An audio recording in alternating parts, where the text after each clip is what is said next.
What's up guys, welcome back to my YouTube channel. Again and again, balik lagi sama gue Ihsan Zulfikar. Oke, di video kali ini kita akan ngebahas iOS 16 Beta 1. Lebih tepatnya iOS 16 ini baru aja dirilis semalam atau tepatnya dini hari tadi ya, tapi dalam versi beta. Gue akan jelaskan karena ini banyak banget fitur baru dan banyak banget perubahan di iOS 16. So, simak video ini nggak selesai, langsung aja check this out guys.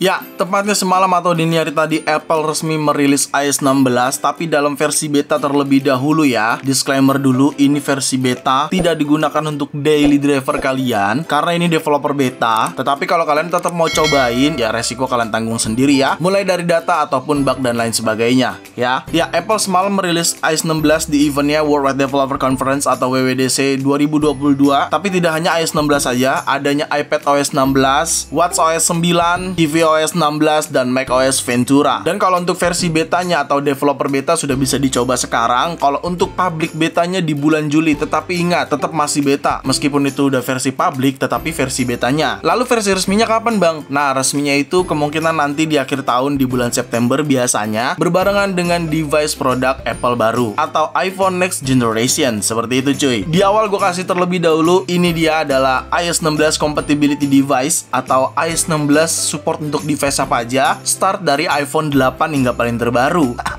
Jadi kita bisa tahu di situ iPhone 6s, SE generasi 1, 6s Plus dan iPhone 7 itu tidak didukung oleh iOS 16. Seperti itu. Oke? Ya, perubahan yang paling terbesar pada iOS 16 ini ada pada lock screen. Telah bertahun-tahun Apple membuild sistem hanya fokus di bagian home screen, sekarang di bagian lock screen-nya. Seperti ini tampilan lock screen-nya ya. Kalian bisa lihat di sini bagian jamnya berubah, ada widget tambahan ya, serta bisa di-customize juga. Kita tinggal tap dan tahan seperti ini dan kita bisa tambahkan sesuai kesukaan kita. Ada yang untuk wallpaper portrait mode, ada yang berbentuk emoji, dan di sini kita bisa customize sesuai kebutuhan kita. Contoh ini kita bisa customize seperti ini. Mulai dari widgetnya kita pilih yang untuk bagian atas. Kalau kita mau ganti juga bisa seperti ini ya, ataupun kita pilih yang kayak gini, ataupun kita pilih yang lain, dan ini bener-bener sesuaikan kebutuhan kalian aja. Seperti itu. Dan di sini kita juga bisa delete atau add widgetnya. Pastinya ini akan dikembangkan lagi oleh aplikasi-aplikasi pihak ketiga lainnya. Tidak hanya ini aja, tapi saat ini aplikasi-aplikasi yang mendukung untuk widget di lock screen ya seperti ini. Oke, kedepannya gue yakin pasti ada banyak aplikasi yang akan mengembangkan widget pada lock screen tersebut ini. Seperti itu cuy. Dan ini kita bisa add atau delete ya. Kita bisa add seperti ini ya. Pokoknya bisa customize lah intinya. Dan di bagian kanan bawahnya juga ada enable perspective zoom ya. Seperti ini. Kalian bisa lihat. Nah, kalau misalkan kalian dengan mode yang berbeda atau mode yang lebih blur kayak gini, kita bisa pilih seperti ini ya. Kalau kita mau edit tinggal tap dan tahan lagi seperti ini. Lalu kita bisa atur nih, customize nih ya, mulai dari pemilihan foto atau gambarnya. Efeknya juga bisa kita rubah ya, studio ya kan, ataupun black and white ya, atau color backdrop seperti ini. Jadi kalian bisa sesuaikan sesuai kebutuhan kalian. Dan di sini ada menu lagi sebelah kanan bawah, dimana di sini ada disable deep effect ya. Jadi kalau misalkan kita disable, jamnya jadi berubah seperti ini. Nah, kalau misalkan kita enable, dia jadinya ada di belakang orang ini seperti itu. Jadi ini memang konsepnya portrait mode ya, seperti apa ada Apple Watch kayak gini nih. Nah, seperti ini. Jadi ini konsepnya tuh seperti kayak Apple Watch. Kalau menurut gue sih gitu ya. Kayak gitu, kita tap dan aja. Dan di sini juga ada yang buat emojinya ya, wallpaper dengan emoji tentunya. Dan kalian bisa tambahkan di sini. Kita bisa banyak banget pilihannya.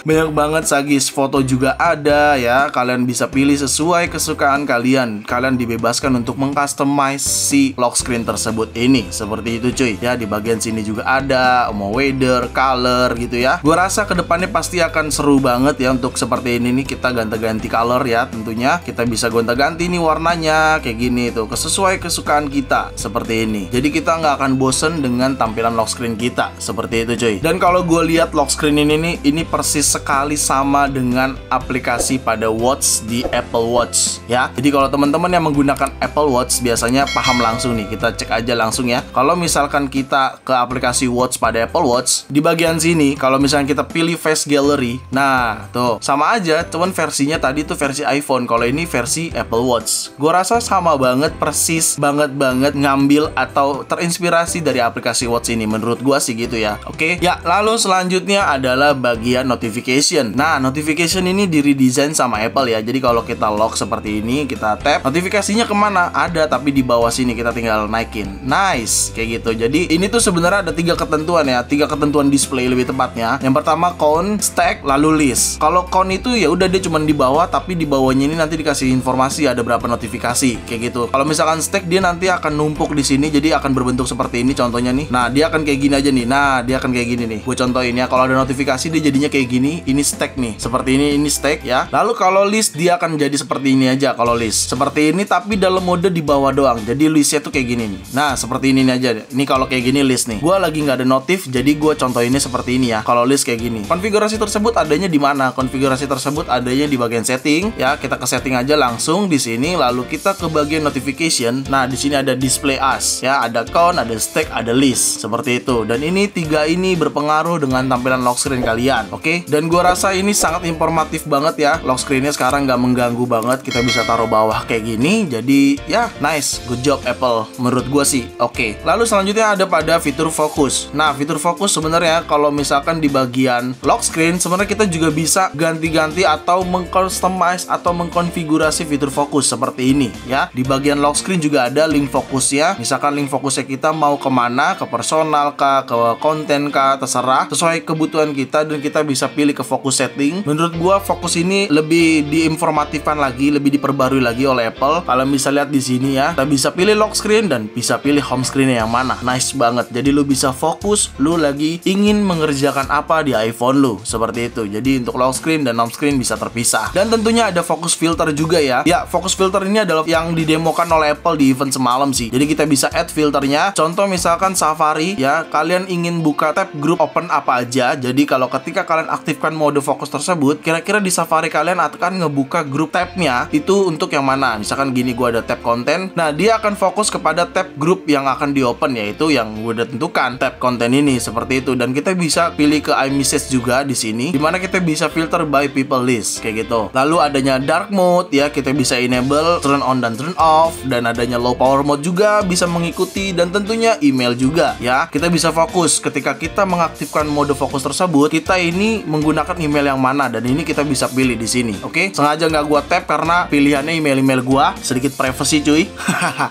Kayak gitu. Oke, dan kalender pun sama seperti itu. Jadi memang improvement pada fitur fokus ini sangat bermanfaat banget sih buat teman-teman. Gue yakin ini akan kepake banget buat lu yang bener-bener pengen fokus kepada mode yang ingin lu buat. Kan ketentuan dari fitur fokus itu adalah ya memang lu lebih fokus orang-orang yang bisa ngubungin lu, nomornya apa aja, apps-nya apa aja yang lu bisa gunakan. Jadi lu semua nggak lu globalin kayak gitu. Oke, dan ini sangat bisa sekali ya buat kalau teman ada minjem HP ya, pinjam iPhone kalian, karena langsung enablein fitur fokus dan dia hanya bisa membuka aplikasi yang ini aja, sisanya nggak ada, seperti itu. Kayak gitu, kekunci ya, sangat bisa sekali kayak gitu. Ya, lalu selanjutnya pada iMessage. Nah, di iMessage ini kita bisa undo teks yang kita kirim, bahkan kita bisa edit teks yang sudah kita kirim. Misalkan kita tes ya, kayak gini. Oke, dan kita bisa undo ini, kita tinggal tap dan tahan. Di sini ada pilihan undo send ataupun edit. Kita edit terlebih dahulu aja, tes ya cuy. Kayak gini kita tambahin. Oke, dan berubah kayak gini ya. Dan ada statusnya edited di sini. Kalau kita mau unsend, kita bisa pilih unsend kayak gini, undo send. Boom, hilang teksnya kayak gitu. Jadi ini improvement banget sih di iMessage. Jadi gue akan lebih sering menggunakan iMessage karena ada fitur ini. Gue suka banget sih. Seriously, ini bener-bener iMessage harus bener-bener kita gunakan banget sih.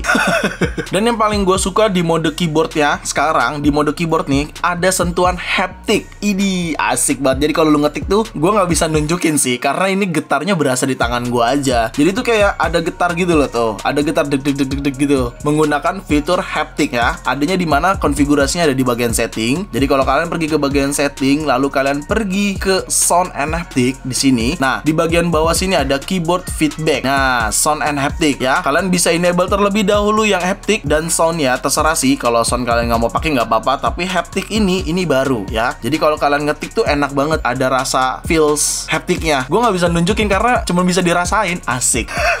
Cuma bisa dirasain nggak tuh. Jadi memang enak banget haptic ada di bagian keyboard. Seperti itu cuy. Nah, selanjutnya adalah fitur dictation. Nah, dictation ini nih sesuatu yang diperbarui sama Apple sih menurut gue. Ini fitur yang benar-benar diperbarui. Intelligence-nya juga dibikin lebih canggih ya. Kalau misalkan kalian menggunakan dictation yang mikrofon sudut kanan bawah ini, dia itu keyboardnya kagak hilang. Biasanya kan hilang tuh jadi kayak mode suara gitu. Nah, sekarang enggak. Karena kita bisa lanjutkan mengetik. Contohnya seperti ini misalkan. Oke, sekarang gua sudah bisa menggunakan dictation. Nice. Dia menulis semua perkataan gua ya dengan language bahasa Indonesia tentunya ya. Kayak gini. Dan kita bisa stop dulu di sini. Kita langsung bisa ngetik lanjutin kayak gini dan kita bisa lanjutkan lagi dengan cara tap aja mikrofonnya dan akan lanjut menulis kayak gitu. Jadi ini cukup sangat baik sekali ya si dictation pada di iOS 16. Seperti itu cuy. Oke. Dan selanjutnya terkait silent mode ya terhadap sound ya. Adanya di mana? Di bagian setting. Lalu kita ke sound and haptic ya, di bagian bawah sini diperbarui ya, kita bisa play haptic in ring mode dan play haptics in silent mode. Seperti itu. Jadi ini lebih cenderung untuk silent mode dan ring mode ya, kayak gini. Jadi ada intinya diperbarui lah sama Apple seperti itu. Nah, selanjutnya adalah live activity. Nah, live activity ini contohnya live music ya, atau lo lagi mendengarkan musik, posisinya jadi di bawah seperti ini sekarang. Ini akan berlaku ke aplikasi yang lainnya, pastinya akan dikembangkan lagi karena ini kan masih iOS 16 beta 1 ya. Jadi belum resmi dan gue yakin pada saat nanti resmi di bulan September pasti banyak aplikasi-aplikasi yang sudah siap mendukung fitur-fitur yang ada pada si iOS 16 ini ya. Nanti akan ada live activity aplikasi yang lainnya dan ini gue contohkannya menggunakan Apple Music ya. Kalian bisa lihat di sini jadinya di bawah kalau gue menggunakan atau mendengarkan lagu melalui Apple Music seperti itu cuy. Lalu selanjutnya adalah bagian wallpaper. Di bagian setting kalau kita pergi ke wallpaper di sini. Nah, kalau untuk yang lock screen kita akan diarahkan ke lock screen seperti tadi udah gue jelaskan di awal. Kalau misalkan yang home screen gimana? Nah, yang home screen ada cukup banyak pilihan ya. Ya, meskipun sedikit ada bug ya. Nggak apa-apa karena ini masih beta 1, jadi wajar saja kalau banyak bug. Nah, di sini adanya fitur untuk bikin blur wallpapernya seperti ini ya. Jadi kita bisa blur ataupun kita bisa pilih gradient ini nih ya. Kita bisa color gradientnya di sini, kita bisa sesuaikan kebutuhan kita color warna apa, dan di sini juga tentunya ada solid color ya. Ya intinya nih pemilihan color aja sih. Kita bisa pilih warnanya seperti itu. Dan kita bisa tambahkan atau kita add lagi gambar dari sini. Karena ini ada icon add gambar ya. Kita tinggal pilih aja dan kita akan memilih gambar di sini, pilihan gambarnya untuk fitur people, nature ataupun all kayak gitu. Seperti inilah tampilannya, oke, untuk wallpaper. Tapi gua akan kembalikan ke awal dan gua coba untuk blur aja kali ya. Kita blur, tes, kita cek hasilnya dan ya home screen-nya jadi blur belakangnya. Nice banget ya. Jadi lebih fokus ke icon-iconnya ya. Cuman memang sayangnya icon belum ada perubahan di sini. Masih sama iconnya seperti sebelumnya. Seperti itu. Ya, lalu selanjutnya adanya fitur baru di aplikasi Mail. Nah, di aplikasi Mail ini ada cukup banyak fitur baru. Ada undo send email ya, schedule email. Kalau kalian mau ngirim email dengan fitur schedule sekarang sudah bisa seperti itu. Ya, kita cobain aja langsung. Nah, di sini di awal sudah ada ya, tadi udah gue sebutkan schedule send, remind me dan undo send. Oke, ini adalah 3 fitur yang ada pada aplikasi Mail. Ya, oke, di sini gue contohkan ya, kita bisa schedule email ini, kita tap dan tahan di sini. Nah, kita bisa sih schedule nih, send sekarang, send tonight, send tomorrow atau send later. Kayak gitu. Jadi, ini kita bisa atur nih ya, schedule pengirimannya seperti itu. Oke. Selanjutnya adalah new section pada menu setting. Nah, kalau kita buka aplikasi setting di bagian sini ada new section di mana di sini ada family juga buat teman-teman yang menggunakan fitur family sharing. Wow, ini sangat berkaitan banget ya di sini ya. Di sini ada family new sectionnya dan kalau kalian hubungkan AirPods kalian terhadap iPhone kalian seperti ini contohnya. Kalau kalian udah hubungkan seperti ini, dia akan ada new section untuk AirPods-nya dan bahkan kita bisa buat personalize atau personality spesial audio untuk kita seperti itu. Oke, kita note aja sebentar. Gua akan jelaskan ke menunya. Di bagian sini ada new section untuk AirPods ya. Kita tap aja. Nah, kalau kita tap ada informasi dari AirPods nih, mulai dari baterai case-nya, baterai AirPods-nya, nama AirPods-nya, noise control ya. Dan untuk controlling press and hold-nya juga ada di sini. Dan di sini yang paling terbaru adalah setup personalized special audio ya. Dan ini cukup jadi lebih bagus lagi. Kita pasang AirPods-nya, lalu kita akan menggunakan Face ID kita. Dia akan mendeteksi kepala kita. Jadinya kalau kita continue, nah seperti ini, dia akan mendeteksi kepala kita seperti ini. Tuh ya. Ini sebagai contoh aja ya. Mungkin akan gue bahas detailnya nggak di video ini karena ini masih ada fitur lainnya yang harus gue kasih tahu. Jadi gue hanya menginformasikan di sini ada setup personal spesial audio kayak gitu. Atau lebih tepatnya biasa disebut personality lah ya untuk spesial audionya. Dan selebihnya sama ya untuk accessibility accessibility-nya juga masih sama di sini, oke. Dan untuk yang lainnya juga masih sama, Find My Network-nya juga bisa ya, kayak gitu. Lalu selanjutnya ngomong-ngomong di new section ada family. Nah, sebenarnya family sharing ini banyak banget pembaruannya ya, cukup banyak menurut gua. Kalau kalian tap di sini atau kalau kalian menggunakan family sharing, di sini tuh ada yang namanya family checklist ya. Ada cukup banyak, ada add family medical ID, share your location with family, and add recovery contact, family checklist. Intinya, lebih tepatnya kira-kira family kalian ini yang terhubung ke kalian tuh apa aja sih ya. Kalau gua di sini adalah medical ID, location, dan recovery contact. Seperti itu cuy. Dan di bawahnya juga ada subscription, purchasing sharing, location, dan masih banyak lainnya. Dan kita juga bisa add lagi di sini. Nah, saat kita add di sini, kita bisa pilih create child account ya. Tentunya kalau kita mau set up akun untuk anak-anak kita atau anak kecil atau adik kita, dan kita ingin batasi ya menggunakan fitur ini. Seperti Apple udah jelaskan ya, bahwasannya family sharing ini akan lebih bisa rapihin lagi untuk teman-teman yang memang maunya adik atau punya anak yang masih kecil tapi udah memiliki iPhone, dan kalian bisa kontrol semua di situ, mulai dari beli aplikasi dan lain sebagainya. Seperti itu cuy.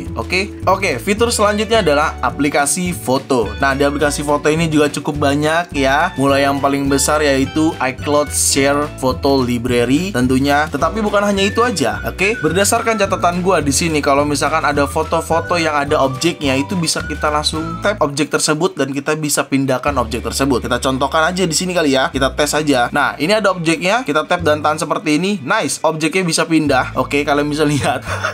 Dan kita bisa langsung kirim ke iMessage misalkan, contoh seperti ini ya. Kita drop aja. Nice. Gila, keren banget.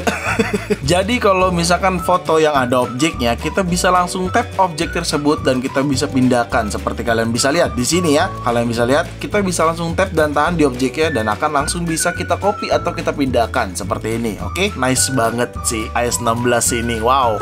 Dan tentunya bukan hanya itu aja ya. Pastinya kalau misalkan kalian memiliki family sharing di mana foto-fotonya tersebut ada juga di dalam konteks family sharing, tetapi sayangnya ini belum bisa gue coba, mungkin karena masih bug ya. Dan kita lanjutin aja ke fitur selanjutnya masih di aplikasi foto. Ya, di aplikasi foto ini kalau kalian lihat ke paling bawah, nice. Untuk folder hidden photo dan recently delete ini bisa ke lock, dan ini opennya menggunakan Face ID ataupun Touch ID pada iPhone kalian. Jadi kalian bisa menggunakan Face ID untuk open hidden photo atau hidden album kalian, dan lalu kalian juga bisa menggunakan Face ID kalian untuk menggunakan atau mengunlock recently delete kalian seperti ini ya. Jadi untuk hidden dan recently delete sekarang ke lock. Nice sekali, mantap. Ya, untuk aplikasi foto sejauh ini itu aja sih ya. Sebenarnya yang paling besar ada di iCloud Share Family, tapi gua rasa itu kayaknya masih bug, gua belum bisa coba sampai sekarang. Ya, kita nggak tahu, nanti kita lihat aja untuk iOS 16 selanjutnya. Ini kan masih beta 1, jadi kita masih maklumi aja lah ya kalau ada bug-bug atau minus-minus fiturnya seperti itu. Oke, lalu selanjutnya kalau kalian buka Control Center, nah di bagian atas sini nih ada menu nih, ada menu lagi nih, kalian bisa lihat nih. Tuh ada menu lagi ya di sininya ya. Kita tap aja. Nah, di sini terkait privasi dan location tentunya. Kalau kalian lagi buka banyak aplikasi yang menggunakan location, ini akan ada muncul di bagian control center sini nih ya. Jadi kalau kalian buka control center, adanya di bagian paling atas, persis buat paling atas tuh ya. Kalian tap aja dan dia akan memberikan informasinya seperti itu. Lalu selanjutnya adalah spotlight ya. Spotlight ini kita bisa kayak gini, tetapi barnya sekarang pindah ke bawah, dan kita bisa tap juga spotlight di tengah-tengah sini nih. Tuh ada search ya. Ya kayak kita bisa cari tahu langsung di sini. Oke, nice. Ini keren sih. Lalu selanjutnya live text pada video. Ya, ini adalah materi video ya. Jadi ada live text juga bisa kita gunakan dalam bentuk video. Kalau sebelumnya live text hanya bisa mendukung foto, tetapi sekarang live text bisa mendukung video. Contohnya seperti ini, kita tinggal pause dan kita tinggal langsung select teksnya, atau kalian bisa pilih yang menu icon kanan bawah ini ya. Jadi dia akan mendeteksi langsung semua teks yang ada pada video tersebut ya. Kayak gini. Ini nice banget sih. Jadi kita bisa gampang banget copy teks yang ada pada video. Kayak gini contohnya. Nice. Dan di sini kenapa ada tanggal ya? Ini disebutnya sama Apple bisa melakukan langsung. Jadi si live text ini bisa langsung do something kayak gitu. Jadi kenapa ada tanggal? Karena di sini ada teks yang berhubungan dengan tanggal ya. Jadi ada teks di sini yang berhubungan dengan tanggal. Jadi kita bisa langsung action di sini untuk add event misalkan kayak gitu. Kalau misalkan teks tersebut berupa mata uang dolar yang ingin kita konversi, kita juga bisa lakukan itu kayak gitu cuy. Oke, jadi ini lebih canggih sih. Intelligence-nya tuh lebih tinggi lah si live text ini sekarang. Seperti itu. Selanjutnya di bagian aplikasi Notes. Nah, di aplikasi aplikasi Notes ini, selain kita bisa find teksnya atau find isi notesnya, kita tinggal pilih yang menu kanan atas seperti ini ya. Ada find note di sini. Kita find, misalkan kita cari tahu di sini contohnya iPhone. Ini contoh aja ya, meskipun gue tahu di situ ada kata iPhone seperti ini ya. Dan kita juga bisa find and replace di sini. Misalkan gue akan find dan replace kata-kata iPhone menjadi kata-kata MacBook seperti ini ya. Kita tinggal replace, boom, kata iPhone berubah menjadi MacBook. Nice. Wow, ini keren banget. Ini akan banget memudahkan kalian dalam pencatatan di aplikasi Notes seperti itu. Dan di sini juga di aplikasi Notes terkait locknya juga berubah ya. Kalau kalian lock note tersebut, ya di sini ada switch to device passcode or your lock notes kayak gitu. Jadi kalian bisa menggunakan dimana use iPhone passcode atau tidak kayak gitu. Misalkan gue gunakan use iPhone passcode, berarti passcode-nya adalah device passcode iPhone gue ya kayak gitu. Jadi dia akan mengikuti passcode yang ada pada iPhone gue. Dan ini terlihat ya sedikit bug ya. Ini terlihat sedikit bug ya, notesnya hilang, teksnya hilang. Jadi ya biarkan aja lah. Ini kita harus maklumin, namanya juga masih beta 1 kayak gitu. Selanjutnya ada pada fitur FaceTime. Nah di FaceTime ini kalian bisa aktifkan live caption seperti ini ya. Ada live caption ya. Adanya di mana di bagian atas ini kalian bisa enable live caption meskipun masih beta ya. Karena ini masih beta juga iOS-nya. Dan kita juga bisa melakukan share play aplikasi. Maksudnya itu gimana? Ya aplikasi for share play itu harus kompatibel semua sekarang. Jadinya kalau kalian menu share play di sini, nah di sini ada apps for share play gitu. Selain share my screen, tapi kita bisa menggunakan apps for share play. Bahkan si Apple di event semalam itu mendemokan bisa sambil main bareng cuy, main game bareng menggunakan share play gitu. Jadi ini kita bisa more aplikasinya, apa aja yang bisa kita jadikan connect with share play. Ini nice banget. Itu menandakan berarti si apps for share play ini bener-bener bisa bikin kalian produktif secara jarak jauh dengan teman kalian seperti itu. Oke? Ya, itu untuk fitur share play ya. Selanjutnya ada pada aplikasi Home. Nah, aplikasi Home ini diredesain tampilannya dan lebih canggih lagi kalau kalian punya banyak device yang terhubung ke aplikasi Home. Tapi saat ini gua hanya HomePod aja. Jadi di sini ketentuannya adalah atau kategorinya speaker and TV aja kayak gini. Ya. Karena memang gue cuman HomePod aja yang terhubung ke aplikasi Home.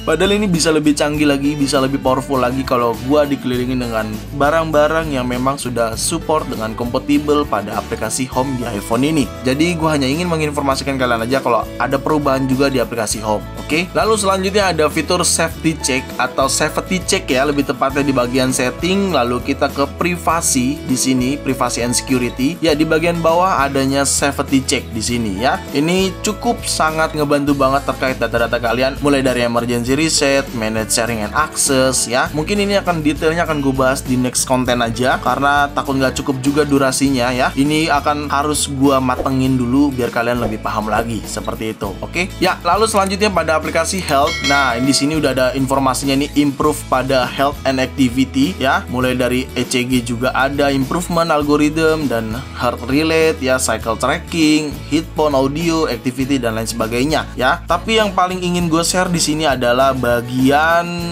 ini medication. Ya, medication ini adalah yang sesuatu yang baru yang ada pada aplikasi Health ya. Dimana kalian bisa nge-track all your medication in one place. Ya, intinya di sini lebih tepatnya kalian bisa nge-track obat-obat yang sudah kalian gunakan dan kalian bisa set schedule atau get reminder untuk minum obat tersebut ya. Kalian bisa add di sini, kasih nama ya dan kasih detail obat-obat yang kalian minum ya. Kayak gitu, mulai dari vitamin mungkin bisa juga kayak gitu. Ya, intinya lebih kayak tracking your medication kayak gitu coy. Ya, lalu selanjutnya aplikasi fitness. Aplikasi fitness ini memang tidak ada banyak perubahan ya, tetapi aplikasi fitness ini sekarang bisa ada di iPhone kalian secara default tanpa kalian harus memiliki Apple Watch. Karena sebelumnya kalian harus memiliki Apple Watch, maka kalian bisa menggunakan aplikasi fitness di iPhone kalian. Tapi sekarang sudah tidak perlu ya, karena aplikasi fitness ini ada langsung default di iPhone kalian ya, kayak gitu cuy. Oke. Lalu selanjutnya adanya mirroring pada Apple Watch, tapi gua belum bisa mendemokan di sini karena memang setelah gue cari-cari kok nggak ada ya.